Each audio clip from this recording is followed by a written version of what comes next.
Omukunja Atasera era nga njagala kusaba otubuzeeko mu butongole lwalero. Mbalamusizaako tuli mu kkubo tujja temupowa muwanike fulaga tujja akati ababi tujja ali mu katebe kaffe kaveemu tujja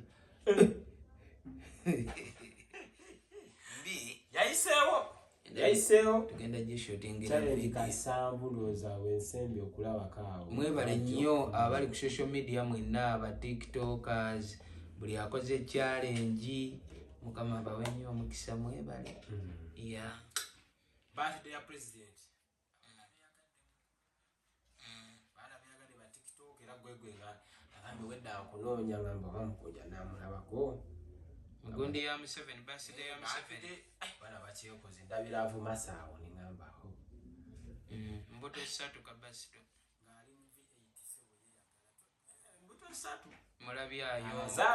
mulabi ayomba mwebya Bobi Wine mwe muli eyo muli atiya gasi ndabyeko bu video nga bubiri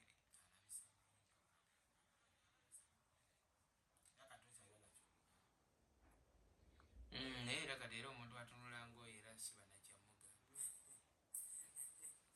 balidde emmere bagamba nti ssebo kingambe kati mmwe temukyayina kyemutugamba kati ffe pulezidenti ate nga mutuufu talina kyalimbi era kati ye nga waafaana muleera tuba tetulina kyamuga aye tumugambe ki kati nga woomulaba woomutunuulira kati nga woomutunuulira gaali ki gye yampisizaako okubanga atuuse wali ba influencer w'omukulu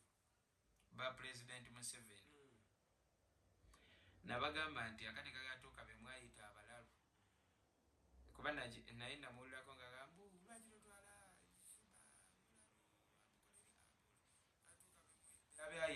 abeeyitanga abalamu nga be beetaaga lihabu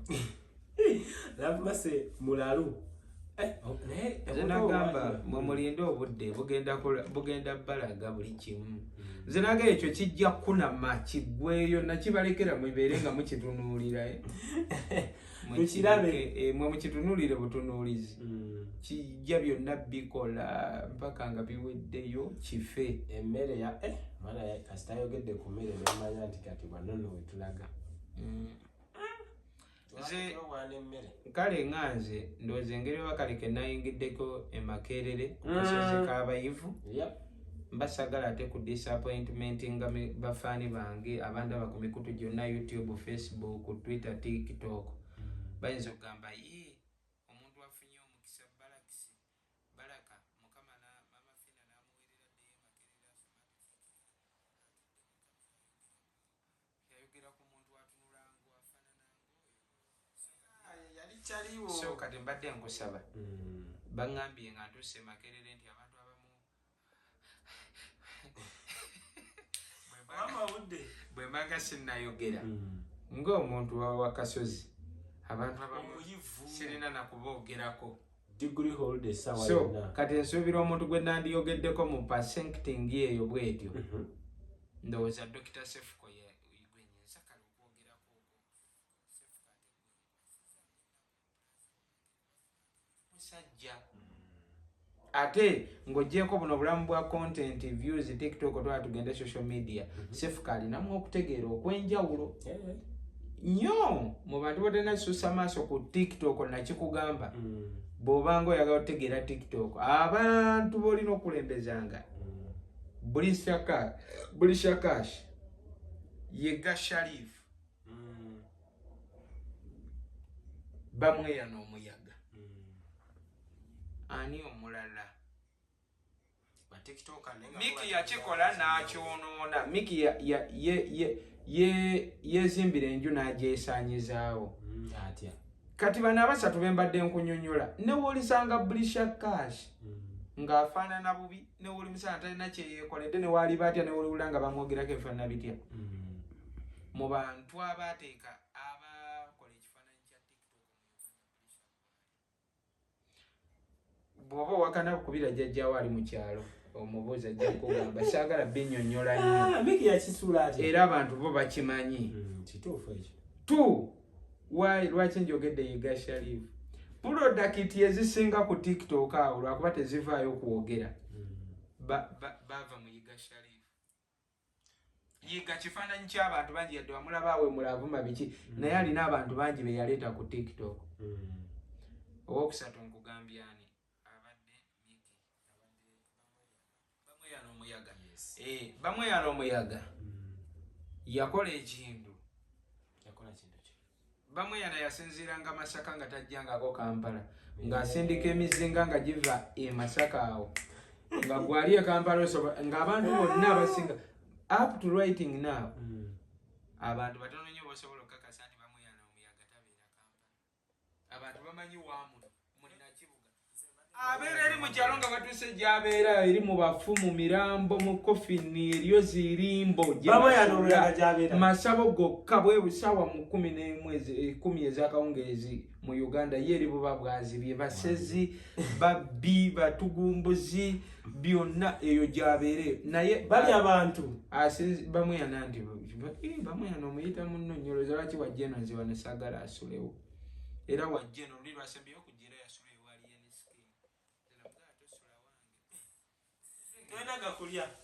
kati bonna Bamweyana yasinziiranga eyo eri wansi atasuubirwa va muntu abe n'obwongo kubanga okuwamba TikTok owamba TikTok obwongo bwo buteekwa okuba nga buyingira mu audience ya TikTok eyo eya bakadaama kubanga be basinga oba ne smartphone.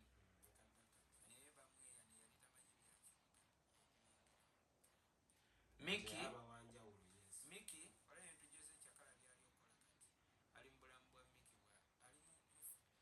baali bazimbyeko scripting. Tolabangako omuntu tugeze oli n'agamba nga alien skin byakola oli n'agakala alien skin byakola bye byange byennyini bye byange byanjuzaamu no ayinza ba teyamuwoza naye byebyo bye naloota okukola kati Jose Kyakala byonna byakola sikuliputi ya Miki nalabye yatimbye Theatre La Bonita era nsaba Katonda bambi afune abantu naye Jose Kyakala si yandisoose Miki okujjuza wali kituufu ekyo okitegedde kyengezaako okulaga nti Miki yasooka okufuna eyo fame nga Jose Kyakala teri amumanyi ono najja speed kyewalampyambwa najja n'agatta n'abikola kati Miki alinga yagoba Jose ate era yagoba Miki ayinza oba asinga ku Jose views naye Jose kyakubisa Miki era Miki ekizibu ekitalimuvaamu Miki ayagala nnyo proving ensi ayagala nnyo kakasa tiwaali kati ate Jose takakasa akola bukozi namwewuunya ku saga ya awaadi gye bamugamba nti yagifera nali mmanyi agenda kudda wano YouTube zonna zimuggwereko zimanyi ez'e Uganda TV zonna zimuggwereko atandika okwogera nze ne YouTube ne gundi yange awaadi yange nagijja Putin ye yaginkwasizza Alexander Obama Cristiano Ronaldo ye yagibajja Messi n'agikwata nako okitegeera naye yakomawo n'agamba byonna bye banvumye bituufu n'abaleka nabeera wanatulalenga wano gayi alinamu obwongo obwenjawulo sinjiru fe abasajja tetutera kukkiriza Jose nsinga obwongo emirundi 99 nze nti awo nali mbavuma ne mbamalawo ne balance ne mubawa oba nali njinga awadi nagijje ku nassa oba nali nagikoze ntya lw'olutalo n'ebikonde byali bitosobola nali okkiriza otya nti atali nyanyonyi naye nagenda ku live ya gayi ng'abaana bonna abajja mu comment section bamuga gwe wafeza awaadi gwe naye nga gayi ali ize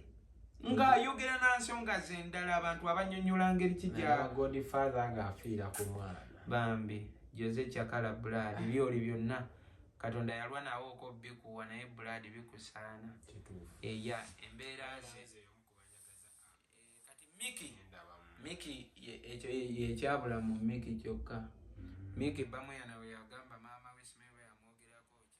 yajja n'abapoliisi abawanvu n'abampi ogamba otya ku maama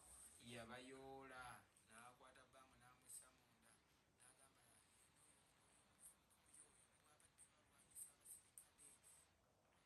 yajja ne live ng'agitadde nakajja okukwata bbamu eyana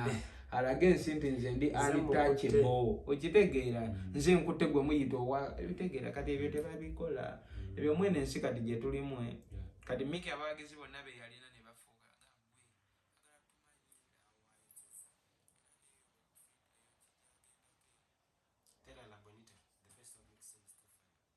alina okwejjamu amampaati agenda alaba ejjozi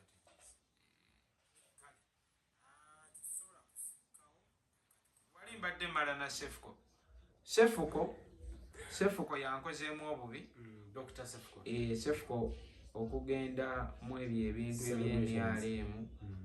ate n'atwala n'omukyala enzo ofubanga nnyo olaba bw'obanga owagira maaniyo olwananga nnyo omukazi bw'olanga omukazi agiremeddeko nga yayagala maaniyo lwananga nnyo temubanga basiru mwenna omanyi lwaki kabaka tatambula na mukyala we mu mmotoka y'emu nanaabagereka bwe mufa mugenda mwenna so kati ekibadde kirina okukolebwa at least sefuko yandibadde eri omukyala n'omuleka n'aba yekka ekitegeera so ate n'obwongo bwa sefuko abo abantu tebatwagala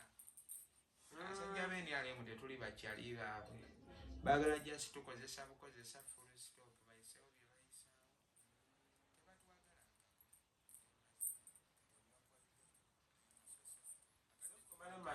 sefuko akyaliyo waggulu eyo ku TikTok sefuko ne waaba taliyo be yaleeta bangi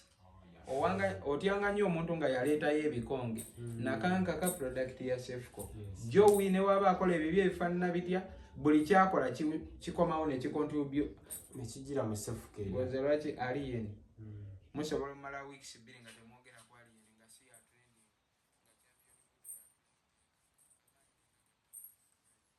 mu sentence alina okujjamu ne mumalayo ezo weeks 2 muli ku champion good weeks 2 endala ne mudda ku tata wa champion indirectly amaanyi gonna ganda ne muva ku era wiiki endala ne mudda ku maama ogwo singa mwezi gumu n'ekitundu mugenda owunzika akagoba era nakankaka waafuna ekizibu kati kamera tesooka tunulamu nze nkyogereko sefuko yakyadressinga ne jowi kyekimu n'abalala kati yaleeta abantu bangi yaleese henzo yaleese baani abantu tebanategeera kiri mabega w'amaanyi ago oyo omuntu bwatyo tagwa gwe ne bwaba tokyamulaba ku for you page aba asinga gwe aliko ng'oliko omulundi gumu ng'oli wekka wulwogenda oba ogenze zwi bwotyo bwolabika